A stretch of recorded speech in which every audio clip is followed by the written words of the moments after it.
नमस्कार, आप देख रहे हैं अपना उत्तर प्रदेश और मैं हूं आपके साथ दिशा। मैं हूं आपके साथ खुशबू पांडे। बुलेटिन की शुरुआत करेंगे बड़ी और अहम जानकारी के साथ करेंगे। गोरखपुर से बड़ी खबर मिल रही है, उससे आपको रूबरू कराएंगे। 2 दिवसीय गोरखपुर दौरे पर रहेंगे मुख्यमंत्री योगी आदित्यनाथ। 1533 करोड़ की विकास कार्यों की सौगात देंगे। बड़ी खबर।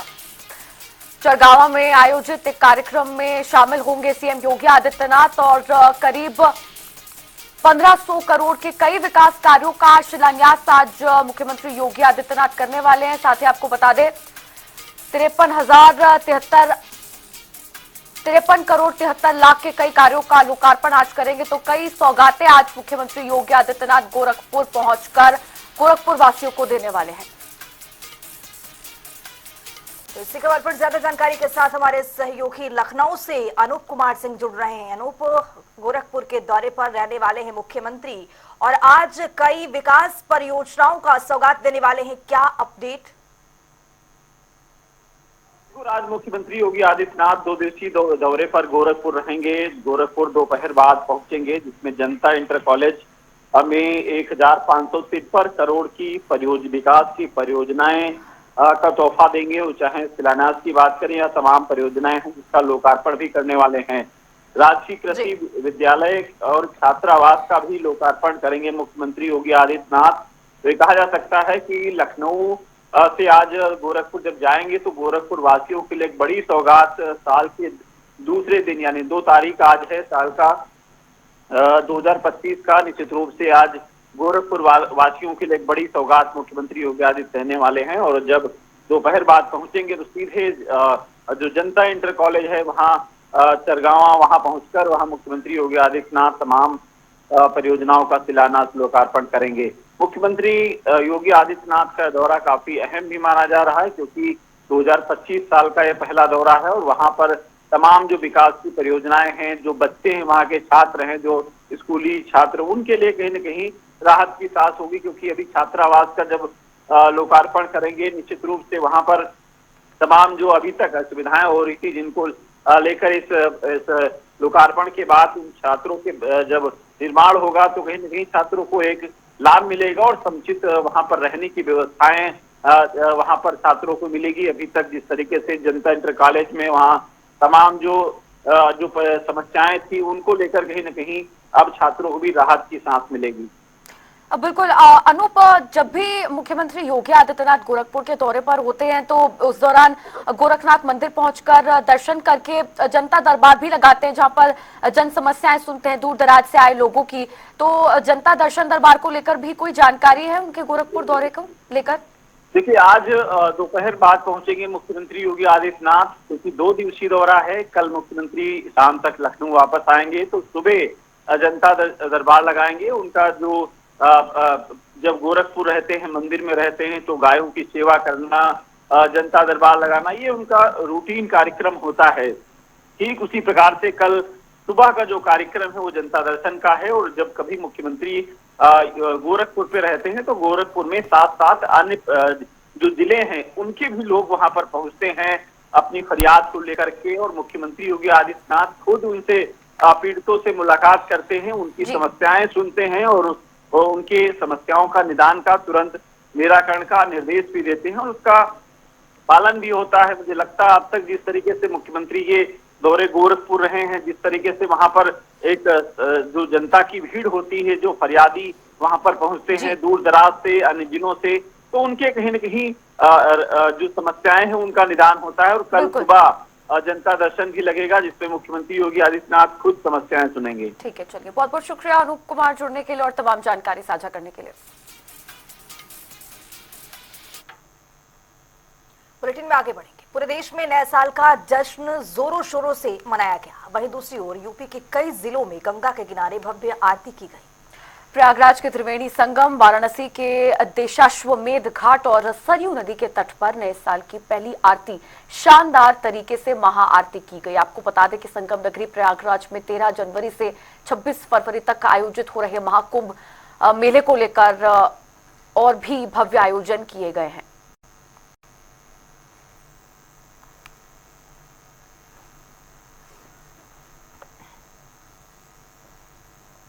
तो यूपी समेत पूरे उत्तर भारत में सर्दी का सितम जारी है। तापमान में गिरावट के कारण कड़ाके की ठंड हो रही है, जिससे लोगों को काफी मुश्किलों का सामना करना पड़ रहा है।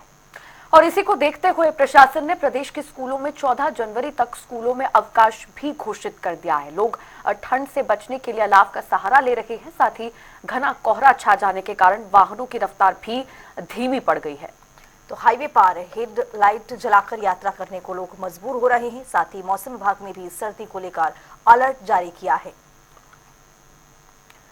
और ये तस्वीरों के जरिए भी आप देख सकते हैं किस तरह से घने कोहरे के बीच लोगों की जो आवाजाही है वो शुरू है। लोगों को आने जाने में परेशानियों का सामना करना पड़ रहा है और हाईवे पार वाहन की जो रफ्तार है वो पूरी तरह से धीमी पड़ गई है। ठंड से बचाव के लिए लोग जगह जगह पर अलाव का सहारा ले रहे हैं। तो आपको बताते चले कि कड़ाके की ठंड पड़ रही है और घना कोहरा भी देखने को मिल रहा है। और साथ ही आपको बता दें कि जिस तरह से कई दिनों पहले पोल्यूशन की मार की वजह से भी लोग परेशान थे। पोल्यूशन के चलते घने कोहरे की चादर प्रदेश भर में छाई हुई थी। स्मॉग की परत की वजह से भी लोग परेशान थे। कई समस्याओं का लोगों को सामना करना पड़ रहा था। तो पोल्यूशन के साथ साथ अब कोहरे का सितम भी जारी है। शीतलहर का प्रकोप और तस्वीरें जो टीवी स्क्रीन पर आप देख सकते हैं, कोहरे के कारण विजिबिलिटी लेवल बहुत ज्यादा कम हो गया है, जिसकी वजह से वाहनों की रफ्तार खाली सड़कों पर भी धीमी नजर आ रही है। वाहनों की रफ्तार थम सी गई है, क्योंकि विजिबिलिटी कम होने के कारण लोगों को आगे बढ़ने में परेशानी हो रही है, जिसकी वजह से वाहनों की रफ्तार, वाहनों की स्पीड थमी हुई नजर आ रही है। कड़ाके की ठंड की वजह से तमाम व्यवस्थाएं प्रशासन की तरफ से यहाँ पर निराश्रित लोगों के लिए भी की गई है और लोग अलाव का सहारा लेते भी नजर आ रहे हैं। तो आगरा से हमारे सहयोगी हमारे साथ जुड़ रहे ब्रिज किशोर, क्या कुछ तस्वीरें आगरा से निकलकर के सामने आ रही है? क्योंकि घना कोहरा तो साफ तौर पर दिखाई दे ही रहा है, लेकिन आगरा की बात करें तो आगरा में तस्वीरें क्या कुछ बयां करती हूँ? पहाड़ों में भी और ठंड तो लगातार बढ़ती नजर आ रही है। अब आज की ठंड सुबह इतना कोहरा आ गया था, जिससे कि हाईवे पर वाहनों की रफ्तार थम गई थी और वाहनों को लाइट चलाकर चलना पड़ रहा था। अगर बात करें आगरा में सर्दी की, तो आगरा में लगातार पिछले 2 दिन से सर्दी बढ़ी है और खासकर आज इस सर्दी का पहला कोहरा पड़ा है, जो काफी घना कोहरा था, जिसमें विजुअलिटी कम हुई। पहले तो लोग प्रदूषण से परेशान से, अब लेकिन कोहरा पड़ने के बाद लोगों को खासी परेशानी का सामना करना पड़ रहा है। वही बात करें प्रशासन की, तो प्रशासन के ठंड से बचाने के जो प्रयास है वो नाकाम साबित हुए हैं, क्योंकि न तो कहीं अलाव के इंतजाम किए गए हैं, न ही कहीं रैन बसेरों के इंतजाम मजबूत किए गए हैं। जो रैन बसेरे हैं उन तक लोगों की पहुंच नहीं है। जी फिलहाल ब्रज किशोर, जिस तरह से आप बता रहे हैं कि प्रशासन के जो प्रयास हैं लोगों को सर्दी से बचाने के लिए, वो विफल साबित हो रहे हैं, क्या किसी तरह की प्रशासनिक कार्रवाई रैन बसेरों के लिए की जा रही है? रैन बसेरों का निरीक्षण करने के लिए क्या लोग वहां पर, प्रशासन की तरफ से अधिकारी वहां पहुंच रहे हैं? क्योंकि कई लोग होते हैं, निराश्रित लोग होते हैं, जिन्हें सर्दी में रहने के लिए जगह नहीं होती, तो रैन बसेरा आखिर में उनके लिए एकमात्र विकल्प बचा होता है। देखिए, जिस तरह रैन बसेरे का इंतजाम प्रशासन करता था, इस बार अस्थायी रैन बसेरे हैं, उनका इंतजाम नहीं किया गया, इससे लोगों को काफी परेशानी का सामना करना पड़ रहा है। हालांकि अधिकारी लगातार दावा कर रहे हैं कि ठंड से बचाने के लिए रैन बसेरों का व्यवस्था की जा रही है, अलाव की व्यवस्था की जा रही है, लेकिन शहर में कोई ऐसी व्यवस्था अभी देखने को नहीं आती है। वही जो लोग हैं, जो ठंड में गरीब लोग हैं, वो सोते हुए चौराहों पे और सड़कों पर नजर आते हैं। हालांकि पुलिस ने पिछले कुछ दिनों में कंबल वितरित जरूर किए थे, जो कि लोगों से ठंड के बचाने का प्रयास किया, लेकिन प्रशासन इसमें नाकाम अभी साबित हो रहा है। लोग ठंड से परेशान हैं। रैन बसेरों की अभी तक ऐसी व्यवस्था नहीं है जो लोगों के, आम लोग जो गरीब लोग हैं, उनके पास पहुंच सके। जी ब्रज किशोर, आपसे जानना ये भी चाहेंगे कि जिस तरह से ठंड कड़ाके की पड़ रही है, क्या स्कूलों में अवकाश के लिए प्रशासन की ओर से कोई बड़ा कदम उठाया गया है? देखिए, प्रशासन द्वारा लगातार दावे किए जा रहे हैं कि रैन बसेरों की व्यवस्था और लोगों को ठंड से बचाने की पूरी व्यवस्था की गई है। लगातार प्रशासन दावे कर रहा है, लेकिन आगरा में जो प्रशासन के दावे है वो नाकाम है। और आगरा एक विश्व प्रसिद्ध नगरी है, क्योंकि यहाँ ताजमहल है। ताजमहल को देखने के लिए पर्यटक आते हैं, वो भी ठंड से परेशान नजर आ रहे हैं, क्योंकि आगरा में प्रशासन द्वारा व्यवस्थाएं की गई है वो नाकाम है। देश विदेश से जो पर्यटक आ रहे हैं वो ताजमहल पहुंच रहे हैं। ताजमहल पर ठंड और कोहरे की वजह से उनको काफी परेशानी का सामना करना पड़ रहा है। और फोटो जो खींचते थे पर्यटकों के, वो भी इस समय ताजमहल पर, जो ताजमहल है वो कोहरे के आगोश में सफेद चादर में समा गया है, जिससे उन्हें काफी परेशानी का सामना करना पड़ रहा है। जी चलिए, बहुत बहुत शुक्रिया ब्रिज किशोर जुड़ने के लिए और तमाम अपडेट मौसम को लेकर साझा करने के लिए। तो बड़ी जानकारी आपको बता रहे हैं। सर्दी का सितम जारी है प्रदेश में। कड़ाके की ठंड पड़ने की वजह से स्कूलों में अवकाश भी घोषित किया गया है। और जिस तरह से हमारे संवाददाता जानकारी साझा कर रहे थे कि तमाम जो प्रयास प्रशासन की तरफ से किए जा रहे हैं, ना तो किसी तरह के अलाव की व्यवस्था की गई है, जितने भी दावे प्रशासन की तरफ से किए जा रहे हैं लोगों को ठंड से बचाने के लिए, निराश्रित लोगों को रैन बसेरों में जगह प्रदान करने के लिए, वो कहीं ना कहीं विफल साबित हो रहे हैं। तो तस्वीरों के जरिए भी आप देख सकते हैं कि जो वाहन की रफ्तार है वो पूरी तरह से थमती हुई नजर आ रही है। हाईवे पर घना कोहरा छाया हुआ है और आपको बताते चले कि जो कड़ाके की ठंड है वो प्रदेश में देखने को मिल रहा है। आगरा की तस्वीरें भी हम दिखा रहे हैं और हमारे संवाददाता हमारे साथ जुड़े थे, जानकारी दे रहे थे कि आगरा में भी कड़ाके की ठंड है, लेकिन प्रशासन पूरी तरह से फेल होती हुई दिखाई दे रही है।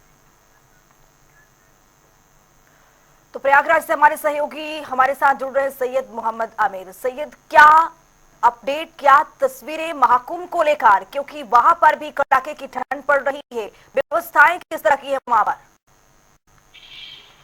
देखिए खुशबू, बात करें अगर प्रयागराज की तो प्रयागराज में महाकुंभ है, मगर नए साल के साथ ठंड ने भी उसी तरह से दस्तक दी है और लोगों को घरों में कैद कर दिया है। लोग गर्म कपड़े पहनकर बाहर निकले। अगर बात करी जाए अलाव व्यवस्था की तो अलाव व्यवस्था न होने से लोग काफी परेशान है। महाकुंभ क्षेत्र में भी लोग कपड़े जलाकर आग तापते दिखाई दिए। जब उनसे बात की गई तो उनका कहना था कि उनको अभी तक लकड़ी मुहैया नहीं कराई गई है, जिससे काफी परेशानी हो रही है, क्योंकि वहां पर जो काम करने वाले सफाई कर्मी हैं, नाविक हैं या अन्य लोग हैं जो खुले आसमान के नीचे रहते हैं, उनको काफी परेशानी का सामना करना पड़ रहा है। और जिस तरह से कोहरा सुबह और शाम होता है और अभी भी बदली छाई हुई है और दूर दूर तक सूर्य देव के दर्शन नहीं हुए और स्थिति ऐसी कि आज सूर्य देव के दर्शन भी नहीं हो सकते हैं। और खास तौर पर जिस तरह से मौसम विभाग का अलर्ट है, अभी ठंड आगे और भी पड़ेगी, क्योंकि जनवरी का महीना है और जिस तरह से पहाड़ों पर बर्फीली बारिश और इस तरह से हो रही बर्फबारी, उसको देखते हुए प्रयागराज में भी ठंड का प्रकोप जारी है और ऐसे में लोगों को काफी परेशानी का सामना करना पड़ रहा है।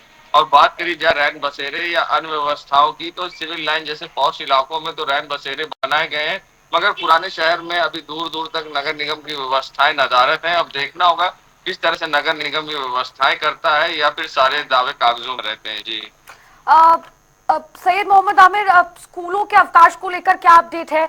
चूंकि जब सर्दी ज्यादा पड़ती है, शीतलहर का प्रकोप हम खासकर जनवरी के महीने में देखते हैं, तो ऐसे में सबसे ज्यादा जो समस्याओं का सामना करना पड़ता है वो बच्चे और बुजुर्ग हैं। रैन बसेरों को लेकर आप बता रहे हैं कि प्रशासन की नाकामी और विफलता ही नजर आ रही है। स्कूल में अवकाश को लेकर क्या अपडेट है? क्या बच्चों के लिए अवकाश घोषित किए गए हैं? कितने दिनों का अवकाश सर्दी को देखते हुए घोषित किया है स्कूली बच्चों के लिए?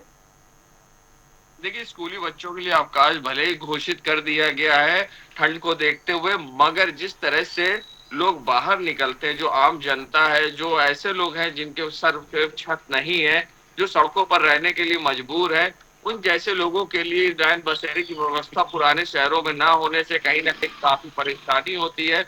भले ही सिविल लाइन क्षेत्र, बस स्टैंड के पास और पत्थर गिरजाघर के पास जो रैन बसेरे बनाए गए हैं या रेलवे स्टेशन के अंदर रैन बसेरा और डेरा बनाया जाएगा, जिससे यात्रियों को तो सुविधा मिल पाएगी। और क्योंकि महाकुंभ है, महाकुंभ में भी लोग आएंगे और जिस तरह से व्यवस्थाएं हैं अभी तक अलाव की, वो ना होने से लोगों को परेशानी और ठंड का प्रकोप प्रयागराज में जारी है। और जो तापमान है करीब 15 की न्यूनतम के आसपास है इस समय, और अभी भी आप देख रहे हैं कि बदली छाई हुई है, दूर दूर तक सूर्य देव के दर्शन नहीं हो रहे। जी, अगर प्रयागराज में महाकुंभ की बात कर लें सैयद मोहम्मद आमिर, तो क्या ठंड को लेकर और क्या कुछ व्यवस्थाएं वहां पर दुरुस्त नहीं है? प्रशासन पर किस तरह के वहां पर सवाल खड़े हो रहे हैं, क्योंकि सरकार की ओर से लगातार ये दावे किए जा रहे हैं कि महाकुंभ को लेकर तैयारियां जो है वो चुस्त दुरुस्त है, क्योंकि सरकार आज से नहीं तकरीबन 2-4 महीने पहले से लगी हुई है। लेकिन आप ये बता रहे हैं कि वहां पर अलाव का कोई भी व्यवस्था नहीं है। क्या अपडेट इसको लेकर? देखिए, जिस तरह से यूपी सरकार युद्ध स्तर पर कुंभ को भव्य, दिव्य और सुरक्षित और स्वच्छ बनाने में काम कर रही है, तो कोई दो राय नहीं है। लगातार मुख्यमंत्री खुद यहाँ पर 4 से 5 बार विजिट कर चुके हैं और अगला उनका संभावित दौरा 7 तारीख को है। मगर जिस तरह से मुख्यमंत्री लगातार दौरा कर रहे हैं, अधिकारियों को निर्देश दे रहे हैं, कहीं ना कहीं ये सरकार की नहीं, अधिकारियों की जो है विफलता कही जाएगी कि जिस तरह से अलाव की व्यवस्था नहीं है, जो गैर जिम्मेदारा हरकत है वो अधिकारियों की कही जाएगी नाकामी, क्योंकि सरकार तो पूरी कोशिश कर रही है, हर तरह के उनको दिशा निर्देश दिए जा रहे हैं, सख्ती से लोगों के लिए व्यवस्था करने के लिए मुख्यमंत्री खुद निर्देश दे रहे हैं।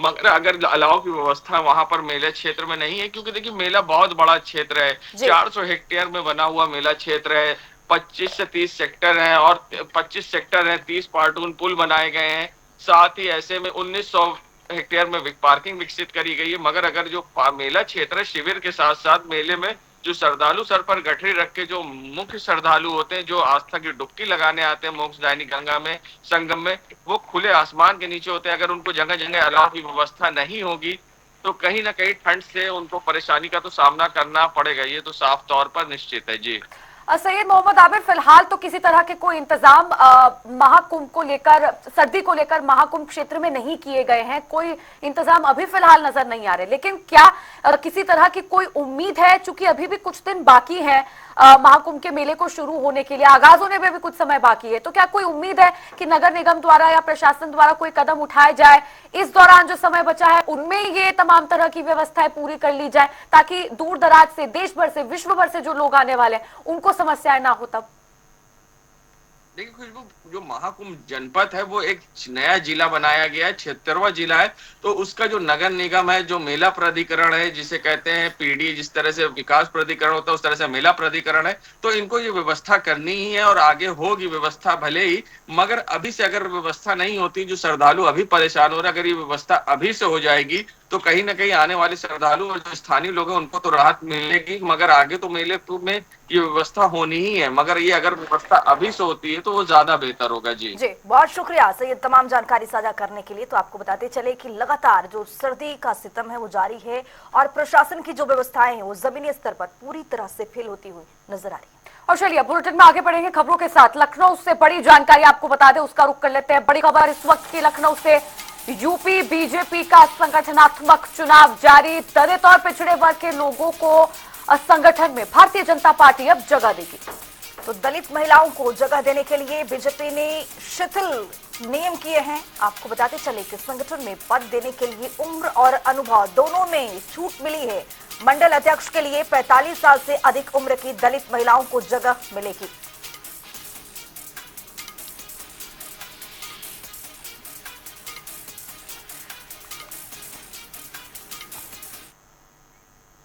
बुलेटिन में आगे बढ़ेंगे। रायबरेली से एक बड़ी जानकारी मिल रही है, उसे आपको रूबरू कराएंगे। बड़ी खबर, फर्जी जन्म प्रमाण पत्र मामले में बड़ा अपडेट सामने आया है। जन्म प्रमाण पत्र फर्जीवाड़े में 16 आरोपियों पर गैंगस्टर लगा है। एसपी के निर्देश पर अभियुक्तों पर कार्रवाई की गई है। गैंगस्टर एक्ट के तहत इन 16 आरोपियों को गिरफ्तार किया है। बड़ी कार्रवाई पुलिस ने की। अंतर्राज्यीय गिरोह में 16 आरोपी जो शामिल थे, 16 आरोपी, 16 अभियुक्तों को जेल भेजा गया था और सलोन पुलिस ने गैंगस्टर एक्ट के तहत ये मामला दर्ज किया है। 19,426 फर्जी जन्म प्रमाण पत्र बनाने का ये पूरा मामला था। मुख्य आरोपी जिशानजन सुविधा केंद्र का था संचालक। आपको बताते चले कि वीडियो समेत 16 आरोपियों को गिरफ्तार करके जेल भेज दिया गया है। सलोन थाना क्षेत्र में दर्जनों गांव में ये फर्जी जन्म प्रमाण पत्र बनाए जा रहे थे। रायबरेली से आपको ये बड़ी खबर दे रहे हैं। इस पर एसपी के निर्देश पर अभियुक्तों पर बड़ी कार्रवाई की गई है। बड़ी कार्रवाई के तहत 16 आरोपियों पर गैंगस्टर एक्ट लगा करके और इस पर गंभीर कार्रवाई के निर्देश भी जारी किए गए हैं एसपी की ओर से। तो रायबरेली से बड़ी जानकारी आपको बता रहे हैं। फर्जी जन्म प्रमाण पत्र बनाने का मामला सामने आया है। मुख्य आरोपी समेत 16 आरोपियों को गिरफ्तार किया गया है और गैंगस्टर एक्ट के तहत इन सभी आरोपियों को सलोन पुलिस ने गिरफ्तार किया है। फर्जी जन्म प्रमाण पत्र मामले में ये बड़ा अपडेट आपको लगातार टीवी स्क्रीन पर दिखा रहे हैं। 16 आरोपियों पर गैंगस्टर एक्ट लगाकर गिरफ्तार किया गया है। राहुल मिश्रा हमारे संवाददाता रायबरेली से हमारे साथ जुड़ गए और भी ज्यादा जानकारी देंगे। राहुल, प्रशासन और पुलिस के नाक के नीचे से इतना बड़ा जो फर्जीवाड़ा किया गया है उस पर अपडेट सामने आया है। फर्जी जन्म प्रमाण पत्र बनाए गए हैं और 16 आरोपी गिरफ्तार, बड़ी कामयाबी पुलिस के लिए। जी, अगर बात की जाए तो पूर्व में ही पुलिस द्वारा ये संज्ञान में आया था कि सलोन जो कि रायबरेली में विधानसभा आती है, वहां पे फर्जी तरीके से वहां के वीडियो द्वारा जन प्रमाण पत्र मृत्यु प्रमाण पत्र बनाए गए थे, जिसमें कई लोगों की गिरफ्तारी भी हुई। वहीं कल रायबरेली एसपी डॉक्टर यशवीर सिंह के नेतृत्व में 16 लोगों के ऊपर गैंगस्टर की कार्रवाई की गई है। वहीं अगर बात की जाए तो मुख्य आरोपी जो कि बिहार राज्य का रहने वाला रविकेश लाल, जो कि इस पूरे ग्रुप का सरगना था, उसके ऊपर भी गैंगस्टर की कार्रवाई की गई। उसके साथ 15 अन्य लोगों के ऊपर गैंगस्टर की कार्रवाई की गई है। वहीं अगर मामले की पूरी बात की जाए तो अब ये पूरे मामले की विवेचना थाना अध्यक्ष शिवाकांत पांडे को सौंपी गई है, जो कि अब इस पूरे मामले की विवेचना कर रहे हैं। बहुत शुक्रिया राहुल तमाम जानकारी साझा करने के लिए। तो रायबरेली से आपको ये बड़ी खबर दे रहे हैं, जन्म प्रमाण पत्र फर्जीवाड़े में 16 लोग गिरफ्तार किए गए।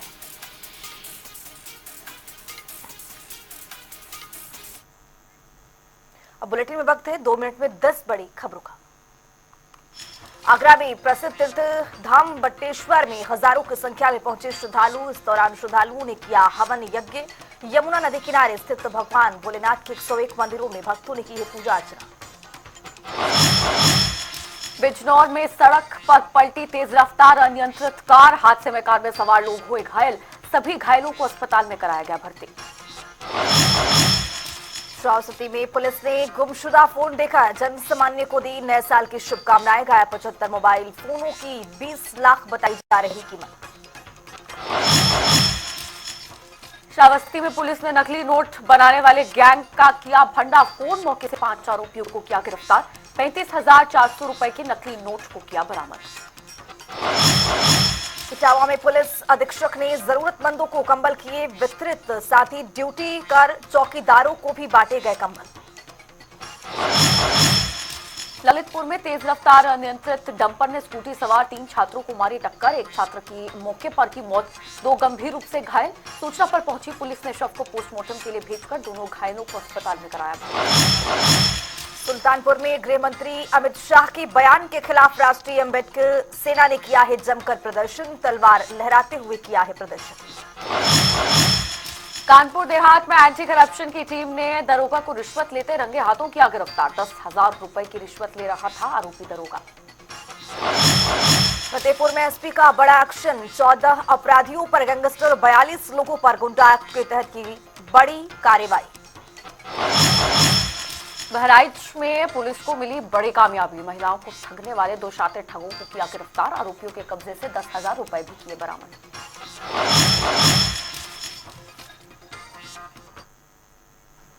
फिलहाल इस बुलेटिन में भी इतना ही। देश और दुनिया की तमाम खबरों के लिए बने रहिए जनता टीवी के साथ।